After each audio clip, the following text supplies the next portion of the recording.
పురాతన కాలంలో బాగ్దాద్ నగరం వెలుగుల నగరంగా పిలవబడేది. అది అల్లాహ్ను నమ్మే వలీలు, దర్వేష్లు నగర వీధుల్లో గౌరవంతో గుర్తించబడే యుగం. అలాంటి రోజుల్లో బాగ్దాద్ శివార్లలో ఒక సూఫీ దర్వేష్ నివసించేవాడు. అతని పేరు హజ్రత్ బషీరుద్దీన్. ప్రజలు అతన్ని బషీర్ బాబా అని పిలిచేవారు. అతని కళ్లలో ఒక వెలుగు ఉండేది. అతని మాటల్లో శాంతి, అతని స్వభావంలో అల్లాహ్ ఏకత్వం యొక్క స్ఫురణ కనిపించేది. బషీర్ బాబా నివాసం ఒక సాదాసీదా గుడిసె, చెట్లతో చుట్టుముట్టిన ఒక మైదానంలో ఉండేది. అతను ఈ లోకం యొక్క ఆశల్లో లేడు మరియు ఖ్యాతి కోసం ఆరాటపడలేదు. ప్రతిరోజు ఉదయం దూరప్రాంతాల నుండి ప్రజలు అతని సేవలోకి వచ్చేవారు. తమ సమస్యలను చెప్పి ఊరట పొందేవారు. ఒకరోజు వాతావరణం కొంచెం చల్లగా మరియు గాలిలో వింత తేమ ఉంది. అప్పుడు ముగ్గురు ప్రయాణికులు బాగ్దాద్ భూమిలోకి ప్రవేశించారు. వారు ముగ్గురు వేర్వేరు స్వభావాలు కలిగినవారు, కాని ఒకే గమ్యం కోసం వచ్చారు: సత్యం కోసం, శాంతి కోసం మరియు బహుశా అల్లాహ్కు దగ్గరవ్వాలనే తపన కోసం. మొదటి ప్రయాణికుడు ఫైజాన్, ఒక వ్యాపారి. సంపద ఉన్నప్పటికీ అతని మనసు అశాంతిలో ఉండేది. తన సంపదలో ఆశీర్వాదం లేదని అనిపించేది. రెండో ప్రయాణికుడు తైమూర్, ఒక యువ కత్తివీరుడు. యుద్ధాల్లో విజయం సాధించినా అతని లోపల ఖాళీ అనిపించేది. తన పాపాల గురించి అతనికి అవగతమై ఉండేది, కాని పశ్చాత్తాపం యొక్క మార్గం తెలియదు. మూడో ప్రయాణికుడు అజీజ్, ఒక సాధారణ గ్రామీణుడు. అతని జీవితంలో పెద్ద కథలు లేవు, అనుభవం లేదు, కాని అల్లాహ్ను తెలుసుకోవాలనే తీవ్రమైన కోరిక ఉండేది. ముగ్గురు బాగ్దాద్ ప్రజలను అడిగారు: ఈ నగరంలో ఎవరైనా సన్మార్గం చూపే గురువు ఉన్నారా? అందరూ బషీర్ బాబా గుడిసె వైపు చూపించి, అక్కడికి వెళ్ళండి, బహుశా మీ తపన అక్కడ పూర్తవుతుంది అన్నారు. ముగ్గురు బాబా గుడిసె వద్దకు చేరుకున్నారు. అక్కడ ఒక సాదా దుస్తుల్లో, తెల్లని గడ్డమున్న ఒక వృద్ధుడు చెట్టునీడలో కూర్చుని ఉన్నాడు. అతని కళ్ళు మూసుకొని ఉన్నాయి, కాని ముఖం వెలుగుతో నిండి ఉంది. వారు గౌరవంతో సలాం చేశారు. అస్సలాము అలైకుం షేక్.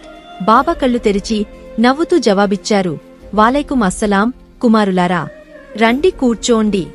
మీ రాకను గాలులు ముందే చెప్పాయి. ముగ్గురూ ఆశ్చర్యపోయి, మీకు మేము వస్తున్నామని ఎలా తెలిసింది అని అడిగారు.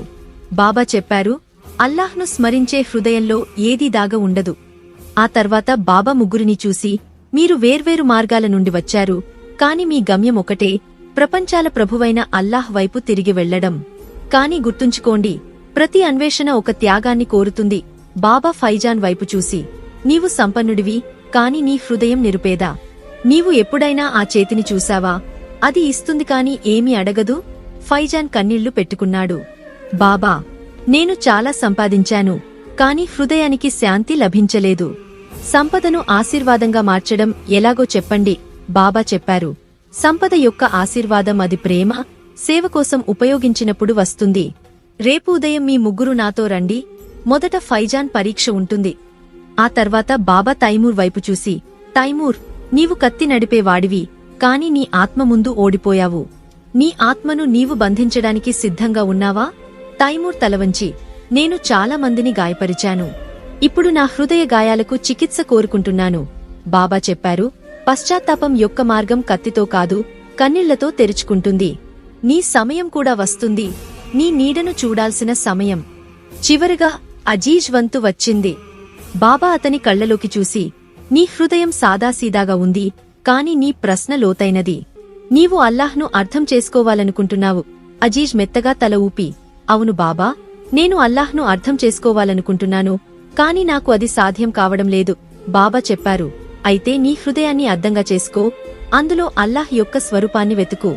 కాని గుర్తుంచుకో, మురికి అద్దంలో చిత్రం స్పష్టంగా కనిపించదు. ఆ రాత్రి ముగ్గురూ బాబా గుడిసె పక్కన చెట్టు కింద పడుకున్నారు. గాలులు చల్లగా ఉన్నాయి, కాని హృదయాల్లో ఒక వింత వెచ్చదనముంది. ఏదో కొత్తదనం ప్రారంభం కాబోతోందన్నట్లు. ఉదయం అజాన్ శబ్దంతో బాబా ముగ్గురినీ నిద్రలేపారు. రండి, ఫైజాన్ పరీక్ష సమయం వచ్చింది. ఉదయం మెత్తని కాంతి మైదానాన్ని బంగారు దుప్పటిలా కప్పేసింది. బషీర్ బాబా ముగ్గురినీ తీసుకుని గుడిసె నుండి బయటకు వచ్చారు. ఆయన చేతిలో చెక్క కర్ర ఉంది, ముఖం వెలుగుతో మెరిసిపోతోంది. బాబా ఫైజాన్తో చెప్పారు: ఈరోజు మనం బాగ్దాద్లోని అత్యంత పేద బస్తీకి వెళ్తున్నాం. అక్కడి ప్రజలు 2 పూటల భోజనం కోసం ఆరాటపడతారు. నీ సంపద అక్కడ ఒక పాఠంగా మారుతుంది. కాని గుర్తుంచుకో, ఇవ్వడం అంత సులభం కాదు. నీ ఉద్దేశంలో వ్యాపారముంటే ఈ రోజు కేవలం అల్లాహ్ సంతోషం కోసం ఇవ్వాలి, పేరులేక బహుమతి ఆశించకుండా. ఫైజాన్ తన సంచిని తీసుకున్నాడు. అందులో బంగారం, వెండి నాణ్యాలు ఉన్నాయి. అతను బాబా వెనక నడిచాడు. బస్తీకి చేరుకున్నప్పుడు ఫైజాన్ గుడిసెలు, నేలమీద నడిచే పిల్లలు, ఆశాకిరణం మిగిలిన వృద్ధులను చూశాడు. బాబా చెప్పారు, వెళ్ళు, కాని నీ పేరు చెప్పకు. ఒకే ఒక ప్రశ్న నీవు నీచేత రక్షించుకో. ఎందుకు ఇస్తున్నావు? ఎవరైనా అడిగితే యజమాని ఆదేశం అని చెప్పు. ఫైజాన్ ప్రతి గుడిసెకు వెళ్లి నిశ్శబ్దంగా నాణ్యాలు ఉంచాడు. పిల్లలకు ఆహార సంచులు ఇచ్చాడు. ప్రతిసారీ యజమాని ఆదేశం అని సమాధానం చెప్పాడు. బాబా వద్దకు తిరిగి వచ్చినప్పుడు అతని కళ్లలో కన్నీళ్లు ఉన్నాయి. బాబా, ఈ రోజు నాకు సంపద యొక్క అర్థం తెలిసింది. ఇది నా చేతిలో అప్పగింతగా ఉంది, నా సొంతం కాదు. బాబా నవ్వి, ఇప్పుడు నీవు ఆశీర్వాదం యొక్క నిజం తెలుసుకున్నావు. అల్లాహ్ ఇచ్చినప్పుడు లెక్క తీసుకోడు, కాని మనం ఇచ్చేటప్పుడు 100 ప్రశ్నలు అడుగుతాం. ఫైజాన్ పరీక్ష తర్వాత తైమూర్ వంతు వచ్చింది. మరుసటి రోజు బాబా తైమూర్ను పిలిచి, ఈ రోజు నీ రోజు. ఆ పాత గల్లీకి వెళ్ళాలి. అక్కడ నీవు ఒకప్పుడు శత్రువులను ఓడించావు. అక్కడ ఒక గాయపడిన ఆత్మ నీకోసం ఎదురుచూస్తోంది. తైమూర్ ఆశ్చర్యపోయాడు. బాబా, అక్కడ ఎవరూ మిగలలేదు. బాబా చెప్పారు, వెళ్ళు, ఎవరు మిగిలారో చూడు. తైమూర్ ఒంటరిగా ఆ గల్లీకి వెళ్లాడు. ఆ ప్రదేశం శిథిలమై ఉంది. గోడలు పగలి యుద్ధ గుర్తులు ఇంకా కనిపించాయి. అప్పుడు ఒక గుడిసె దగ్గర ఒక గాయపడిన వృద్ధ ఫకీర్ కనిపించాడు. తైమూర్ అడిగాడు, నీవు ఎవరు? అతను చెప్పాడు, నీవు చాలా సంవత్సరాల క్రితం కత్తితో గాయపరిచిన వాడిని, కాని చంపలేదు.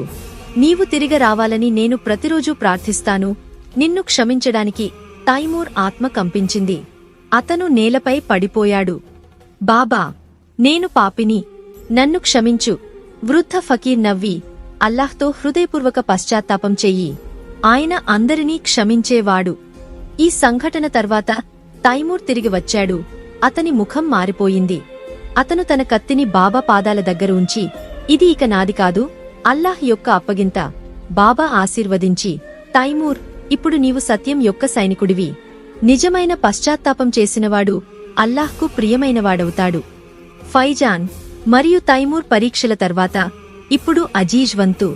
బాబా చెప్పారు, నీకు పరీక్ష అవసరం లేదు, ప్రయాణం అవసరం లేదు. నీకు ఒక పుస్తకం ఇస్తాను, కాని అందులో అక్షరాలు ఉండవు. అయినా నీవు దాన్ని చదవాలి. అజీజ్ ఆశ్చర్యపోయాడు. అక్షరాలు లేని పుస్తకం ఎలా చదవగలను? బాబా ఒక ఖాళీ పుస్తకమిచ్చి, ప్రతి ఉదయం సూర్యోదయానికి ముందు దీన్ని తెరువు, ప్రతి రాత్రి చంద్రకాంతిలో మూసివేయి. ఇది నీ నిజమైన ముఖాన్ని చూపిస్తుంది, అల్లాహ్ సృష్టించిన ముఖాన్ని, నీ ఆత్మ దాచినదాన్ని. అజీజ్ అలాగే చేశాడు. మొదటి రోజు ఏమీ అర్థం కాలేదు. రెండో రోజు ఒక చిత్రం ఉద్భవించింది. మూడో రోజు ఒక ప్రశ్న ఉద్భవించింది. ఏడో రోజున పాపాలతో నల్లబడిన తన హృదయం కనిపించింది. ఒక రాత్రి అతను బాబాతో, బాబా, ఇప్పుడు నాకు అల్లాహ్ యొక్క స్ఫురణ కనిపిస్తోంది. ప్రతి చెట్టులో, ప్రతి మనిషిలో, ప్రతి శ్వాసలో. బాబా చెప్పారు, ఇప్పుడు నీవు నీ లోపల ఉన్న అల్లాహ్ యొక్క వెలుగును చూడగలిగావు. ముగ్గురు ప్రయాణికులు మారిపోయారు. ఫైజాన్ తన సంపదను సేవ కోసం ఉపయోగించాడు. తైమూర్ కత్తిని వదిలేసి శాంతి మార్గంలో నడిచాడు. అజీజ్ ప్రజలకు హృదయ పుస్తకం చదవడం నేర్పాడు. బాబా వారిని చివరిసారి పిలిచి, ఇప్పుడు మీ ఊళ్లకు తిరిగి వెళ్లి ఈ వెలుగును వ్యాపింపజేయండి. అసలు ప్రయాణం ఇప్పుడే మొదలైంది. చెట్టు కింద సూర్యకిరణాలు వెలుగును చిమ్ముతున్నాయి.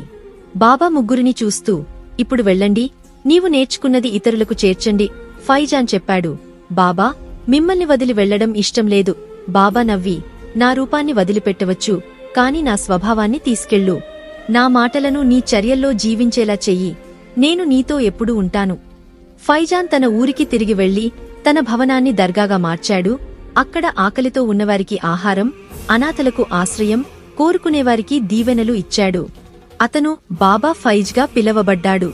అన్ని మతాల, తరగతులవారు అతని దర్గాకు భయం లేకుండా వచ్చేవారు. ఒక వ్యాపారి అడిగాడు, నీ సంపదను ఏం చేశావు? ఫైజాన్ చెప్పాడు, నిజమైన సంపద జీవితాలను మార్చేది. నా సంపద నా భారం కాదు. తైమూర్ తిరుగుబాటు మరియు యుద్ధ వాతావరణం ఉన్న ఒక ఊరికి వెళ్లాడు. అక్కడ అతను మస్జిద్లు నిర్మించాడు, పిల్లలకు విద్య నేర్పాడు, యువకులకు శాంతి యొక్క శక్తిని వివరించాడు. ఒకరోజు అతని తండ్రిని చంపిన శత్రువు అతని ముందు నిలబడ్డాడు. ప్రజలు తైమూర్ ప్రతీకారం తీసుకుంటాడు అనుకున్నారు. కాని తైమూర్ చెప్పాడు, ప్రతీకారం తీసుకునేవాడు ఖాతిల్ అవుతాడు. నేను అందరినీ క్షమించే అల్లాహ్ యొక్క బంటుని. అతను శత్రువును ఆలింగనం చేసుకున్నాడు. ఊరంతా ఒక కత్తివీరుడు హృదయంతో విజయం సాధించడం చూసింది. అజీజ్ ఒక చిన్న గ్రామానికి తిరిగి వెళ్లాడు. అక్కడ ప్రజలు పొలాలు మరియు వర్షం మీద ఆధారపడేవారు. అతను వారికి హృదయ పుస్తకం చదవడం నేర్పాడు. ప్రతి ఉదయం చెట్టు కింద కూర్చుని తనను తాను కనుగొన్నవాడు అల్లాహ్ను కనుగొంటాడు అనేవాడు. క్రమంగా గ్రామస్తుల జీవితంలో వెలుగు నిండింది. వారి కలహాలు తొలగిపోయాయి, హృదయాలు శుద్ధమయ్యాయి. ఆ గ్రామం నూరాబాద్గా పిలవబడింది. కొన్ని నెలల తర్వాత గాలిలో సుగంధం, వాతావరణంలో వింత ఆకర్షణ ఉన్నప్పుడు ముగ్గురు మళ్లీ బాగ్దాద్ చేరుకున్నారు. వారు బాబా గుడిసె వైపు పరిగెత్తారు. కాని అక్కడ నిశ్శబ్దం. చెట్టు అక్కడే ఉంది, కాని బాబా చాప ఖాళీగా ఉంది. ఒక మూలలో చెక్క తక్తి ఉంది. దానిపై ఇలా రాసి ఉంది, నేను ఆ ప్రయాణంలోకి వెళ్లిపోయాను. అక్కడ ప్రతి మార్గం అల్లాహ్ వైపు నడిపిస్తుంది. కాని నా మాటలను హృదయంతో చదివినవాడు నన్ను ప్రతిరోజూ కనుగొంటాడు. ఇది చూసి ముగ్గురి కళ్లలో కన్నీళ్లు తిరిగాయి. వారు చేతులు ఎత్తి, ఓ అల్లాహ్, మాకు జీవించడం నేర్పిన ఈ దర్వేష్ ఆత్మకు శాంతిని ప్రసాదించు. అతని సందేశాన్ని వ్యాపింపజేసే శక్తిని మాకు ఇవ్వు అని ప్రార్థించారు.